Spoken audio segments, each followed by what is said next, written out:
Halo, kali ini kita berjumpa kembali di WMD Podcast. Berani mulai, cuan menanti. Dan di episode kali ini bersama saya tentunya yang akan memandu episode kali ini, nama saya Gede Bagus. Salam kenal buat semuanya. Dan kali ini di episode ini kita kedatangan tamu yang spesial banget. Dengan nama lengkap Iputu Ari Saputrajaya Eskom. Cuman kita selalu akrab menyapa beliau ini adalah Bli Ken Ari, Bro Ken Ari. Selamat datang Bli di WMD Podcast kali ini. Terima kasih sudah mengundang saya di WMD Podcast. Sebuah kehormatan buat kita. Jadi mungkin long story short ya teman-teman. Jadi Bro Ken Ari ini merupakan Ketua Umum Wirausaha Muda Denpasar pada periode tahun 2021 sampai dengan 2024. Yes. Baru saja melepas jabatan. Baru saja demisioner digantikan Ketum Jaya. Jadi luar biasa nih. Nah sekarang di episode yang spesial ini kita pengen tahu lebih dalam tentang seorang Ken Ari dan juga perjalanan usahanya mulai. Oke, Bli Ari, jadi kebetulan aku dapat spill dari teman-teman dari tim kreatifnya WMD Podcast. Kalau Bli Ari dulu sempat tergabung di PT Telkom Indonesia. Nah mungkin bisa cerita sedikit mengawali karir di situ. Oke. Saya tamat dari kuliah itu tahun 2010. 2010, oke. 2010 saya sebenarnya dari kuliah udah ada usaha. Yeah. Jadi saya lakuin usaha itu ada beberapa usaha. Ya namanya anak kuliahan kita coba-coba. Semua yang bisa kita coba. Saya servis komputer, saya jualan komputer. Saya sempat ada project di salah satu instansi pemerintah. Instansi pemerintah, ya. Setelah saya tamat itu saya sempat berusaha. Saya sebenarnya saya ada pemasukan, ada project. Di atas kertas saya untung. Oke. Tapi realnya itu saya terus dihutang. Hutangnya tuh lumayan lama, sampai 6 bulan. Oh ini termin kerjasama bersama pemerintah tersebut? Pembayarannya, oke. Pembayarannya itu yang agak lama. Dengan satu instansi 3 bulan sampai 6 bulan pembayarannya. Jadi saya bangkrut ringan di situ. Oke. Di atas kertas atau di catatan saya punya uang. Ya. Tapi real uangnya udah nggak ada. Karena saya belum dibayar. Gitu. Jadi saya kayaknya kerja dulu deh gitu. Oke. Saya sempat tes dan interview di beberapa bank karena waktu itu yang bisa membayar well itu bank ya waktu itu ya tahun 2010. Iya. Tapi sepertinya latar belakang pendidikan dan passion saya tidak di situ. Oke. Gitu. Sampai ada saat saya sebelumnya sempat PKL di Telkom, di mana teman-teman waktu itu tuh teman-teman kalau ada project atau ikut keluar itu saya termasuk yang paling rajin. Oke. Ikut tim kunjungan ke klien seperti itu. Jadi saya punya network lah di sana. Saya mendapat info ada bukaan anak perusahaan Telkom itu Telkom Sigma. Jadi itu yang membuat sistem-sistem di BUMN, sistem-sistem di perusahaan-perusahaan besar Indonesia di dalam dan luar negeri itu yang bikin itu Telkom Sigma. Wow. Anak perusahaannya Telkom. Jadi saya interviewnya itu di Jakarta. Yang lucu itu saya interview di Jakarta, tapi waktu itu saya juga sedang tergabung di satu proyeknya Kementerian Kesehatan. Oke. Saya minta izin waktu itu, saya keluar dari Jakarta, saya interview ke Tangerang. Naik bus, waktu itu Metro Mini ya? Metro Mini, oke. Metro Mini ya? Kopaja ya namanya? Kopaja, betul. Yang liar gitu. Bener. Lantainya bolong. Agak ekstrim juga ya? Ekstrim banget. Saya naik kombinasi transportasi dari Jakarta ke Tangerang itu. Pengennya biar irit ya, karena kan saya nggak mungkin naik taksi. Dan waktu itu kan transportasi publik belum kayak taksi sekarang. online juga belum ya? Taksi online juga belum. Oke.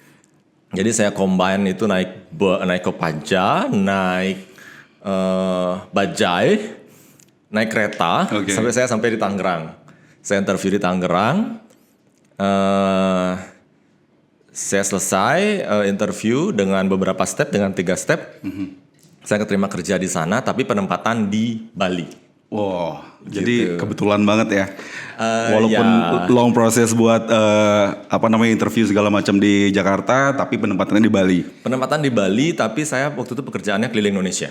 Wah, Project-project saya waktu itu saya ketika baru bergabung, saya di training setengah hari. oke. Besoknya saya udah di Pontianak. Wow, Project Pegadaian. iya iya. Berarti langsung dipercaya gitu. Boleh tahu nggak di bagian apa waktu itu penempatannya? Saya sebagai junior konsultan. Junior konsultan. Jadi oke. tugas saya itu adalah mengajarkan klien bagaimana menggunakan produk kita. Produk knowledge dari A sampai Z itu saya mengajarkan. Iya. Saya mengajarkan kepala cabang Pegadaian bagaimana produknya Pegadaian yang dibuat oleh Telkom. Oke. Gitu. Tapi kalau ada masalah di sana, kita juga langsung yang mereport dan menfix itu juga saat itu juga. Yang lucunya waktu itu di Pegadaian kan orang yang ke Pegadaian itu sebenarnya sudah punya masalah dalam tanda kutip ya. Jadi mereka tuh perlu uang cepat dan di situ sistem kita tuh sempat karena masih beta sempat crash gitu. Jadi di sanalah crowdednya bagaimana. Ya pengalaman banget sih. Iya iya. Jadi sebenarnya masa kerja waktu itu pembelajaran yang bagus juga ya buat perjalanan beli ya. Nah, cuman menariknya di sini mungkin yang kita pengen tahu banget, orang-orang kan pada pengen banget bisa kerja di PT Telkom itu ya, karena itu kan suatu perusahaan yang ya udah settle banget, yang besar banget gitu. Pada akhirnya Beli memutuskan untuk oke, kayak ini udah harus selesai nih kerja. Memutuskan untuk ya udah saya akan balik menjadi seorang wirausaha lagi. Oke. Nah itu apa yang buat? Ada motivasi khusus nggak yang waktu itu dirasain sehingga akhirnya ngambil keputusan ini gitu? Waktu itu saya ada tawaran untuk semacam naik jabatan, Oke. tapi harus ke Jakarta. Gaji saya waktu itu bukan naik jabatan ya, Promosi. semacam pindah divisi gitu. Tapi saya harus ke Jakarta, dengan gaji 2 kali lipat. Ya. Di Tangerang itu saya bilangnya di Jakarta. Saya pada project di Jakarta tapi base saya di Tangerang gitu. Dengan gaji 2 kali lipat. Cuman saya trial di sana sepertinya ibu kota bukan buat saya gitu. Oke. Hati saya masih di Bali. Gitu. Jadi saya bisa menabung sih di sana, saya bisa menabung. Cuma ya kehidupan saya hanya kosan kantor di weekend ke mall. Ya. Itu aja kebiasaan saya. Saya pengen rutinitas yang berbeda akhirnya. Di sana saya punya uang tapi saya tidak punya waktu. Oh jadi ini udah sempat dijalanin di Jakarta ini? Sudah. Oh, oke. Saya trial sekitar 3-4 bulan ya. 3-4 bulan, oke. 3-4 bulan di Lumayan Jakarta. banget ya. Sampai sempat juga perusahaan saingan waktu itu dari headhunternya itu pengen merekrut saya Oke. dengan gaji dikali 2 lagi waktu itu. Cuma dengan syarat saya harus membawa tim sendiri. Oke. Saya waktu itu sudah sempat interview, sudah sampai final. Cuma saya gagal dalam membentuk tim yang akan bekerja sebagai tim saya. Saya sebagai project manajernya. Saya gagal membentuk tim itu di waktu yang mereka minta. Jadi peluang itu lewat. Oke. Gitu. Cuma di situ saya jadi mindset saya terbuka lagi. Jadi uang itu sepertinya bisa dicari dengan peluang-peluang yang ada di Jakarta itu. Dimanapun ya, maksudnya dimanapun kita berada uang itu bisa dicari. Nominal kali 2, kali 4 itu bisa dicari sepertinya. Cuma kembali lagi, saya akan hanya punya uang tapi tidak punya waktu. Gitu. Ya mungkin kayak kata-kata anak Gen Z sekarang work-life balance-nya tuh kurang gitu. Kalau jadi budak korporat gitu ya. Budak korporat. Tapi dalam perjalanan itu jadi budak korporat tuh nggak apa-apa kalau menurut saya pribadi ya. Karena itu adalah step. Betul. Di Telkom juga saya banyak belajar. Saya punya senior di sana yang mengajarkan saya investasi emas. Dan pada akhirnya itu bisa diaplikasikan ke usaha Di kita. bisnis kita belajar saving, kita belajar invest. Itu saya belajar investasi emas di Telkom. Dari Telkom. Di senior saya. Waktu itu emas masih 500.000 per gram. Wow. Oke. Dan sekarang sudah 1,5 gitu. Luar biasa ya. Nah, jadi berarti kalau kembali ke yang tadi itu, pada akhirnya Bliari memutuskan untuk sebagai full time entrepreneur, ya. Oke. Dan ada di Bali, base-nya di Bali ya gitu. Nah, sekarang ketika peralihan itu dengan segenap fasilitas yang ada di kantor, lalu guidance kerja yang pastinya kalau di kantor kan kita ada tahapan SOP lah. semuanya sudah diurusin lah. Nah, ketika menjadi seorang full entrepreneur, tantangan yang paling awal dirasain, wah ternyata kayak begini ya. Nah, itu apa tuh Bli? Coba di-share ke kita dong. Saya tuh meminta pertanda dari Tuhan. Oke. Kapan saya bisa berhenti bekerja, saya Yes. bisa resign. Tuhan, tolong kasih saya pertanda.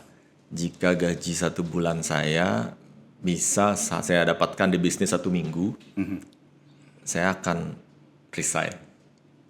Dan itu kejadian sih. Itu kejadian. Saat itu kejadian dan kebetulan kontrak saya udah habis. Gitu, kontrak di project itu sudah habis. Jadi itu kejadian, saya dapat project penjualan iPad waktu itu untuk salah satu restoran chain di Bali. Saya dapat jualan sekitar 35 pieces. Oke. Waktu itu iPad mini.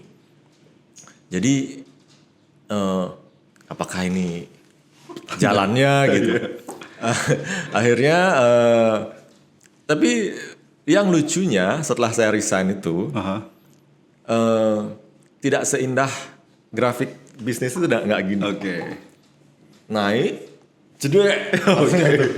Jadi naiknya cepat, turunnya juga. Iya. Mulai ekstrim gitu. Jadi saya tuh gimana ya? Orang tua saya waktu itu ibu saya sempat nangis juga. Kenapa sih harus resign, kan bisa dijalanin bareng gitu. Saya nggak kasih tahu income saya yang bahkan di bawah dari gaji saya. 1 bulan pertama resign itu saya nggak kasih tahu. Saya simpan sendiri. Saya waktu itu ada toko di Jalan Ahmad Yani Selatan ya. Ahmad Yani Utara apa Selatan tuh saya lupa. Ya, saya tetap kantor tiap hari. Saya tetap memanage usaha dan tim saya tiap hari gitu. Cuma income saya simpan sendiri. Oke. Gitu. Dan mungkin kalau nyambung sedikit tentang tadi sempat ibunya Bliari sendiri sempat takut ya, ya sebagai orang tua kan pastinya ya.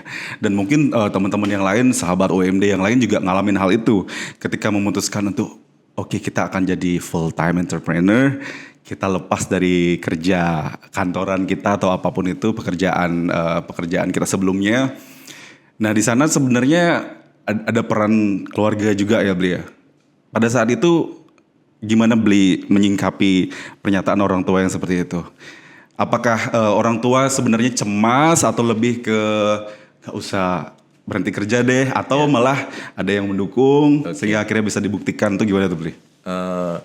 Sebenarnya kedua orang tua saya tuh cemas dengan saya resign dari pekerjaan yang sudah stable, dengan income, dengan tunjangan yang segala macam.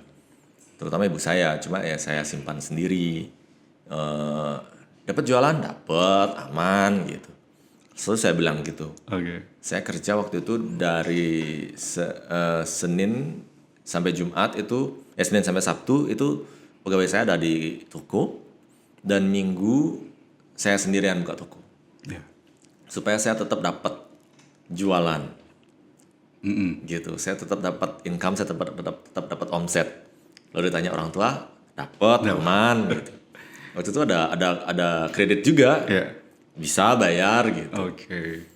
Terus, jadi itu bisa dibuktikan lah sama orang tua. Lama nggak prosesnya tuh Bli dalam meyakinkan orang tua, oh ternyata anak saya bisa gitu? Prosesnya mungkin di perjalanan usaha itu saya bisa investasi ke beberapa, saya bisa membelikan orang tua saya mobil baru, saya bisa invest ke properti. Mungkin disitulah orang tua saya baru tenang dan menyadari bahwa entrepreneur is also a career gitu. Kewirausahaan atau bisnis itu juga karir, juga jalan hidup gitu. Dan itu mungkin yang sering banget dialamin ya sama teman-teman sahabat UMD khususnya, gimana kita pertama kali untuk memutuskan untuk terjun. Setelah terjun kita berenang karena udah basah ya kan. Kadang kita tenggelam, yang penting nggak sampai tenggelam banget ya. Kita tuh kelihatan tenang, kita ini seperti bebek. Oke. Seperti bebek atau angsa yang dilihat sama orang. Di atas permukaan air kita tuh tenang. Padahal di bawah air tuh kaki kita tuh berenang terus. Berenang terus. Supaya kita tidak tenggelam. Iya. Gitu. Dan karena berenang terus kaki kita terlatih. Kita terlatih, lebih kuat. Oke, Bli, sekarang kita menuju ke Bli punya background IT ya di dalam pendidikan. Lalu bisnisnya juga di awal-awal itu Bli fokusnya ke IT. Nah, saya pengen tahu menurut pandangan seorang Bli ini pentingnya seorang pengusaha dalam beradaptasi dengan perkembangan teknologi dan digital ini seperti apa, Bli? Apalagi di 2024, kita bentar lagi udah masuk ke 2025 nih. Gimana pentingnya kita beradaptasi di era perkembangan digitalisasi dan juga teknologi? Menurut saya penting banget ya. Latar belakang pendidikan saya itu sarjana ilmu komputer. Ya. Walaupun saya adalah sarjana ilmu komputer yang nggak IT banget, nggak nerd geek banget. Oke. Cuma latar belakang pendidikan saya tuh terbukti membackup semua bisnis saya. Di awal Juragan Komputer itu perdagangan dan jasa IT. Ya. Promosinya itu kepake banget. Saya optimasi dengan skill yang sempat saya pelajari. Saya juga sempat ikut kelas digital marketing. Saya juga sempat ikut workshop digital marketing yang proper. Ya. Dari seorang praktisi digital marketing yang dimana itu bisa membuat bisnis saya, walaupun perusahaan saya kecil, tapi perusahaan saya tuh lincah, gitu. Saya bisa tetap ada jadinya dan bisa bersaing dengan optimasi dari digital marketing itu, dari optimasi di bidang IT itu dan adaptasi yang saya lakukan.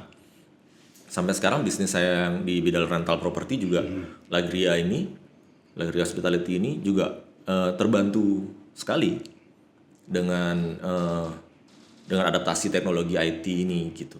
Apalagi sekarang ada ChatGPT juga yang membantu banget juga kita dalam ngejalanin bisnis di 2024 yang sekarang akan berakhir ke 2025 ini. Iya. Berarti setuju banget ya dengan menjadi adaptif, kita beradaptasi dengan perkembangan digitalisasi teknologi itu ngebantu banget. Sangat membantu ya pasti ya. Ya itu penting banget buat sahabat UMD. Gimana kita harus mau beradaptasi, mau nggak mau ya, sekonvensional apapun bisnis kalian, gitu ya. Saya pernah melihat toko bangunan. Oke. Seorang kuku-kuku penerus kesekian dari toko bangunan. Ya udah generasi sekian lah. Generasi kesekian. Oke. Mohon maaf, Cindo Totok banget. Iya, oke. Dia ngonten dan dia menjual pipa sekian meter, dipotong, di packing yang bagus, dijual di Shopee. Iya. Kepikiran nggak orang beli pipa ke Shopee? Benar, saya lihat kontennya dan beneran kejadian. Saya kepo sama tokonya, saya klik. Rame. Reviewnya bagus-bagus. Ternyata orang tuh nggak perlu pipa sekian meter. Oke. Gitu. Jadi orang tuh kadang untuk kerajinan atau untuk mereka eksperimen apa perlu pipa itu hanya beberapa. Dan dia memprovide itu. Iya. Dengan packaging yang bagus, dengan delivery yang bagus. Iya. Berarti itu salah satu contoh kita ngelihat dengan mata kepala kita sendiri ya, cara-cara adaptasi perkembangan teknologi dan digitalisasi ini. Oke Bli, tadi Bli Ari sempat bahas Lagria. Nah, ini kan kalau menurut saya ini ekspansi bisnis nih, atau mungkin bisa dikatakan nggak ini kayak cross the line, jadi nyebrang sebelumnya kita industri teknologi, lalu kita ke hospitality. Nah, itu pastinya ada tantangan baru kan. Itu bedanya apa tuh Bli? Dari bisnis sebelumnya sekarang tiba-tiba mau expand atau mungkin ini benar-benar banting setir ke hospitality, gimana menurut Bli Ari? Kalau saya banting setir sepertinya tidak ya. Oke. Saya hanya mengemudi ke jalan yang lain. Kalau menurut saya, karena di belakangnya itu masih di backup sama IT. nafasnya itu masih IT. Semua bisnis yang saya lakukan nafasnya itu masih IT. Gitu. Mesinnya itu masih IT. Mesinnya masih itu. Gitu. Jadi pemasarannya juga dengan digital platform. Oke. Booking, invoice payment juga dengan digital platform. Yes. Gitu. Cuma kebetulan ini di bidang jasa hospitality dan properti rental. Iya, oke. Gitu. Pertama itu saya bikin dengan tabungan saya dari menjalankan juragan. Saya seperti cita-cita kita semua, pengennya punya waktu dan punya uang. Jadi pengen nih, apa sih yang bisa kita bikin supaya nggak kerjanya tidak terlalu banyak, tapi ada income yang masuk stabil dan terus-menerus gitu. Akhirnya properti ini menjawab saya itu. bikinlah apartemen ini. Oke. Pertamanya sampai sekarang ada unit villa juga, ada unit townhouse juga, seperti itu. Nah kalau kembali lagi ke yang tadi, tantangan baru yang ditemui di bisnis hospitality atau akomodasi ini apa tuh Bli? Yang paling kerasa gitu. Yang paling kerasa itu komplainnya. Komplain. Jadi menghadapin itu ya. Menghadapi consumer komplain itu saya sampai belajar. Gitu, sampai saya pengennya tuh kapan ya saya dapat asisten yang bisa menggantikan saya menghandle consumer komplain gitu. Karena carinya juga susah.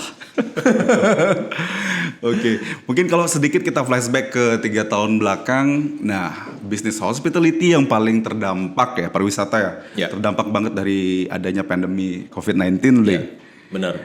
Itu mungkin itu masa kelam untuk banyak pihak, banyak orang. Benar. Jadi saya pengen tanya pengalaman paling berharga yang Bliari dapat dari semacam pandemi COVID-19 ini apa Bli yang bisa di-share ke sahabat UMD? Dari COVID yang saya bisa pelajari itu adalah kita harus punya saving. Terus yang bikin orang jatuh, perusahaan-perusahaan jatuh di pandemi itu adalah mereka punya hutang dan uang berhenti masuk. Jadi macet di sana. Yang saya pelajari kita harus punya saving, juga kita harus cepat beradaptasi sih. Waktu itu properti saya Lagria, saya rubah jadi kos. Jadi kos elit dengan saya jual murah-murah. Yang penting terisi, pegawai saya tidak ada yang dirumahkan, dan saya tetap bisa membayar hutang dalam tanda kutip, dan tetap ada sisa sedikit. Itu tentunya saya juga waktu itu bantu teman saya jualan hand sanitizer juga. Ya itu saya grosirin hand sanitizer. Jadi sebenarnya banyak kolaborasi yang terjadi pada saat pandemi. Yang terpaksa terjadi demi survive. Iya. Jadi itu pengalaman yang paling bisa dipetik Bli ya dari COVID-19. Nah, untuk berikutnya nih kita mungkin teman-teman sahabat UMD, terutama para pengusaha yang baru terjun dan baru belajar menguatkan struktur bisnisnya, pengen tahu nih gimana cara Bliari dalam menjaga kreativitas dan produktivitas. Kadang kan kita pasti namanya pengusaha ada di mood-mood yang swing banget gitu ya. Apalagi kita konsisten, disiplin melakukan hal yang itu-itu aja. Bosan. Ya. Cara Bli untuk menjaga itu Bli agar tetap ya stay sane lah, jadi waras, stay produktif. Ya, waras, tetap produktif, tetap kreatif. Apa tuh Bli? Bisa di-share gak ke kita? Kalau dari saya sih nggak ada rumus-rumus yang canggih-canggih banget ya. Kalau saya tetap ingat ke dream kita. Kalau dream saya sendiri punya uang dan punya waktu. Supaya kita tetap punya uang tapi tetap bisa jalan-jalan. Enjoy a little thing. Enjoy your little step. Celebrate even a little success. Ya itu, kita bisa menikmati hal-hal kecil gitu. Even dalam bisnis, aduh suntuk banget nih. Kita melipir bentar ke coffee shop. Cuma beli kopi 25.000 dengan cemilan, kita udah bisa refresh. Ketemu dengan keluarga, dengan orang-orang tersayang juga kita udah bisa refresh. Aku punya hobi. Oke. Penting punya hobi Punya hobi berarti. juga. Iya. Cowok itu harus punya hobi. itu menjaga kita tetap waras ya. Jangan tetap keras. Berarti ya cara menjaga produktivitas dan kreativitas dan kewarasan kita sebagai pengusaha salah satunya adalah hobi itu. Punya hobi.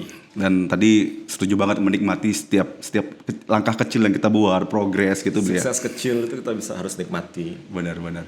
Lalu kalau orang banyak yang bilang nih, jadi pengusaha tuh enak, santai, Oh, iya. nggak kerja dari jam 8 sampai jam 5. Menurut Bliari sendiri gimana? Kalau kita yang baru-baru merintis, mungkin kita harus siap kerja 24 jam ya. Oke. Yang siap pasangan kita kumpulin, Iya. kamu kok main HP terus sih gitu. Oke. Padahal kita handling konsumen. Yes. Even kalau kita lihat sosial media, kita tuh akan lihat sosial media di bidang bisnis kita. Ada hal baru apa sih di bisnis kita? Apa yang kita bisa adaptasi dari tren di luar sana ke Kita harus bisnis up kita? to date terus, Kita Lee. harus up to date Iya. gitu. Kalau menurut saya jadi pengusaha itu enak, waktunya bebas, uangnya banyak. Ya. Ya itu hanya pengusaha yang bisnis sudah stabil, Oke. timnya udah jadi, bisnisnya sudah stabil, perusahaannya mungkin sudah besar, sudah bisa membayar gaya hidupnya dia, membiayai Iya, gaya oke. hidupnya gitu. Itu menurut saya. Tapi kalau kita masih startup, masih start small, dream big, ya kita harus siap kerja paling keras di perusahaan itu. Oke. Kita adalah MPV-nya, Iya. kita adalah pegawai yang bekerja paling keras di perusahaan itu. Menurut saya, Iya, karena awal-awal merintis saya seperti itu. Oke. Saya masih kerja di Telkom, pulang saya bekerja 8 sampai 6 karena saya harus transport 1 jam dari Baturiti. Yeah. Itu ada sebuah resort namanya Bali Camp. Ya. Kita dibikinkan resort sana untuk kita kerja supaya tenang. Wow. Saya perlu transport 1 jam, ada bis perusahaan, Yeah. bis merah itu. Saya tidur di bis sampai Denpasar, saya sampai rumah, saya mandi. Saya udah buka laptop lagi. Setelah saya makan, saya mandi, saya buka laptop lagi. Saya ngiklan Iya. gitu. Karena saya menginginkan Hmm. income-nya gitu. Iya, iya. Karena saya punya dream yang harus saya bikin gitu. Dan itu bagian dari prosesnya Ya, untuk menuju ke sana Bli. Saya pengen punya, sesimpel itu saya pengen punya kos-kosan waktu itu. Iya. Yang saya pajang, saya bingkai, saya pajang. Iya. Gitu. Untuk membantu income tanpa kita perlu terlalu banyak Iya. di dalamnya gitu. Wow, jadi luar biasa. Salah satunya adalah benar banget proses untuk menuju ke mimpi besar yang kita jadikan motivasi di depan itu ya harus dilaluin gitu ya. Jadi ya buat sahabat UMD yang mikir menjadi pengusaha tuh enak, ngatur waktunya gini. Tapi mungkin ada Ya, benernya juga di waktunya belakang kita yang di gitu ya. belakang itu akan terjadi. Ya. Kalau kita serius dengan jalan hidup ini, Ya. jalan hidup sebagai pengusaha ini akan kejadian di Oke. belakang. Cuma ya kalau menurut saya sukses kita sebagai pengusaha itu ketika bisnis itu sudah bisa membayar kebutuhan kita, Ya. mencukupi kebutuhan keluarga, memberikan kita waktu berkumpul dengan keluarga, Betul. membayar sedikit hobi Iya. untuk menjaga kita tetap waras, itu udah sukses menurut Iya. saya. Bener banget. Ya, Jadi menurut itu- saya sukses itu nggak harus bisa mempekerjakan ratusan orang, punya perusahaan gedungnya tinggi. Saya berusaha menikmati sukses-sukses kecil, langkah-langkah kecil itu. Wow, luar biasa banget guys. Nah sekarang Bli, mungkin ada satu hal yang kita tahu kalau Bliari juga aktif dalam organisasi. Ya secara spesifik organisasi kewirausahaan ya. Di WMD sudah mengabdi lama juga, lalu di HIPMI Denpasar juga. Mungkin saya pengen tahu pentingnya ikut dalam organisasi ini. Adakah dampak-dampak yang dibawa buat usaha-usaha kita? Itu mungkin bisa di-share ke sahabat UMD. Kalau dari saya pribadi ada banget. Oke. Karena ikut di organisasi inilah yang membuat saya yakin berani resign. Karena waktu itu saya bekerja itu 2013 perusahaan saya itu 2010 saya kerja, 2013 perusahaan saya itu berdiri secara serius gitu. Oke. Kenapa saya berani serius juga menjalankan bisnis itu karena saya ngeliat teman-teman saya di HIPMI.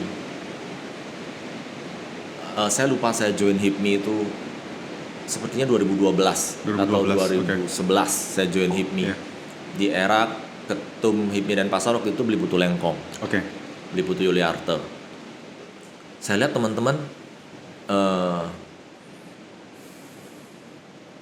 mereka saja bisa gitu loh. Kalau mereka serius menjalankan bisnisnya, usahanya tuh akan mampu mencukupi kebutuhan mereka, membayar hobi. Dan itu menurut saya sudah sukses. Itu yang membuat saya juga lebih semangat. Kalau mereka bisa, saya kayaknya bisa nih gitu. Tentunya juga organisasi itu adalah tempat networking buat saya. Saya ketemu beberapa teman yang sampai akhirnya jadi konsumen tetap. Saya ketemu beberapa orang yang akhirnya juga menjadi teladan, menjadi mentor dalam tanda kutip, menjadi senior. Yang saya pelajari bagaimana mereka menjalankan bisnisnya, bagaimana mereka memakai organisasi sebagai salah satu jalan untuk membesarkan bisnisnya. Saya banyak belajar di situ. Jadi gitu. Seperti itu pentingnya organisasi menurut terlibat saya. Dan tergabung dalam organisasi. Tidak hanya buang-buang waktu, tidak hanya untuk gaya-gayaan menurut saya. Dan mungkin di fase ini buang-buang waktu kita udah beda gini ya. Maksudnya beda penjelasannya lagi. Kita buang waktu yang positif dengan networking tadi dengan well spent lah. Very well spent pastinya. Well spent, worth it. Oke, kita ngomongin soal waktu, Bli. Seorang pengusaha sering menghadapi dilema ketika dia harus fokus dan sibuknya dengan perusahaan yang dikorbankan paling utama adalah keluarga. Sekarang Bli Ari sendiri sudah berkeluarga, gimana work life balance-nya buat ngatur pada saat gimana kita harus fokuskan diri sama pekerjaan, dan seperti yang Bli bilang tadi, ketika kita merintis dan masih berproses, dan mungkin sampai sekarang pun kita terus berproses gitu kan ya. Jadi gimana ngaturnya biar istri adem di rumah, biar anak-anak nggak ngeluh juga, papa kok sibuk banget nih terus nih kerja terus. Nah itu gimana? Bisa kasih tips ke sahabat UMD, Bli? Kalau saya sih kita harus punya sistem kecil ya. Sistem kecil sekecil atau sebesar apapun itu, di mana bisnis kita itu kita tahu sendiri kan. Ada beberapa bagian yang bisa kita optimasi dengan teknologi. Kalau sekarang tuh saya pagi antar anak dulu sekolah, sambil menunggu anak sekolah, saya biasanya olahraga, saya biasanya nge-gym sekitar 40-50 menit. Saya kembali ke sekolah, buka laptop lagi di kafe dekat sekolah anak saya. Saya kerja sedikit, saya jemput dia sekolah. Saya antar ke rumah. Kita udah bisa kerja saat itu. Kita bisa kerja sampai jam 6. Setelah jam 6, jam 7 udah kita bisa family time. Tentunya dengan teknologi itu, contoh kita punya proyek pembangunan sekarang, saya pasang CCTV di sana. Saya bisa tetap terus pantau kinerja pembangunan, progres pembangunannya, seperti itu. Jadi sebenarnya kita harus optimalkan juga, Bli ya. Maksudnya hal-hal yang membantu seperti tadi, proyeknya agak jauh, kita pasang CCTV biar tetap bisa mantau. Jadi ke keluarga juga tetap enak membagi waktunya.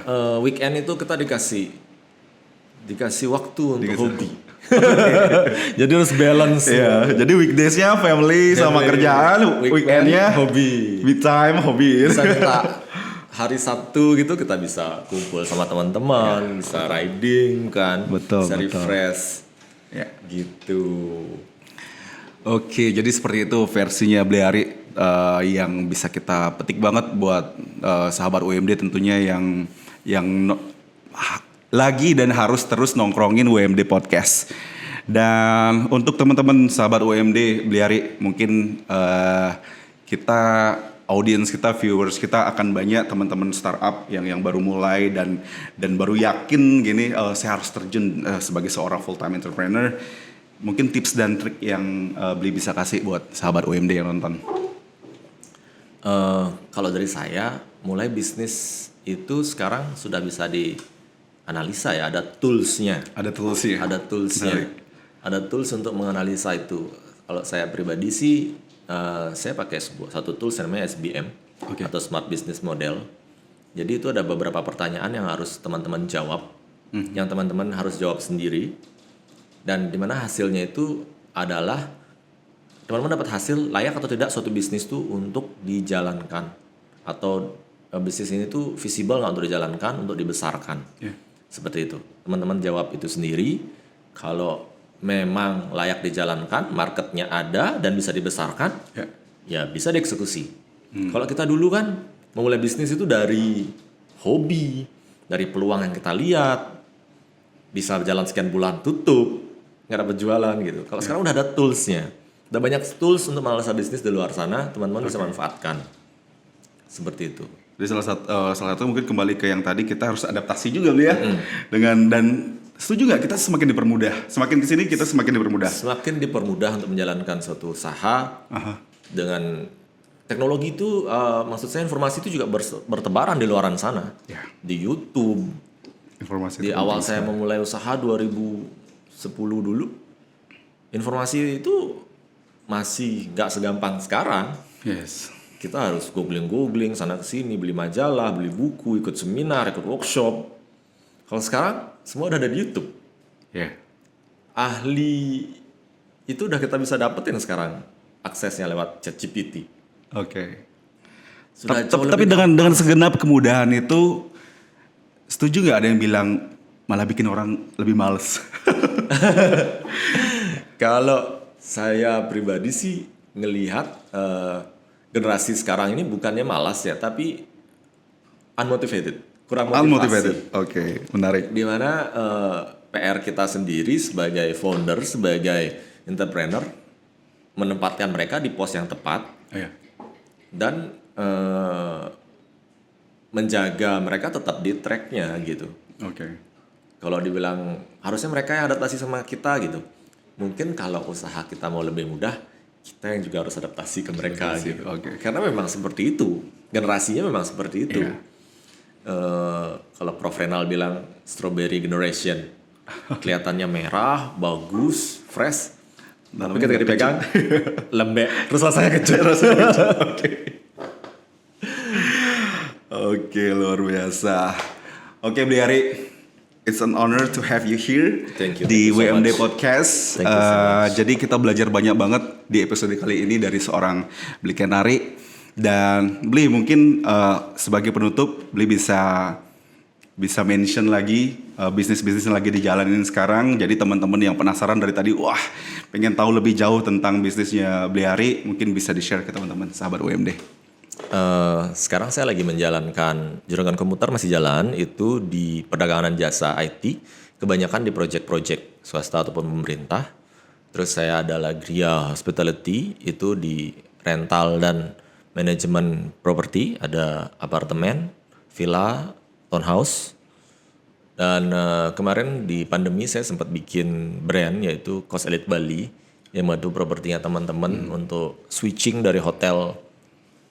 Waktu itu hotelnya sepi, gimana kita bisa caranya supaya tetap dapat income? Kita convert hotelnya jadi Kos Elite, gitu. Jadi tetap dapat income, pegawainya terbayar, propertinya termaintain, gitu. Waktu itu goalsnya. Sampai sekarang masih jalan sih dia sebagai promosi properti. Gitu.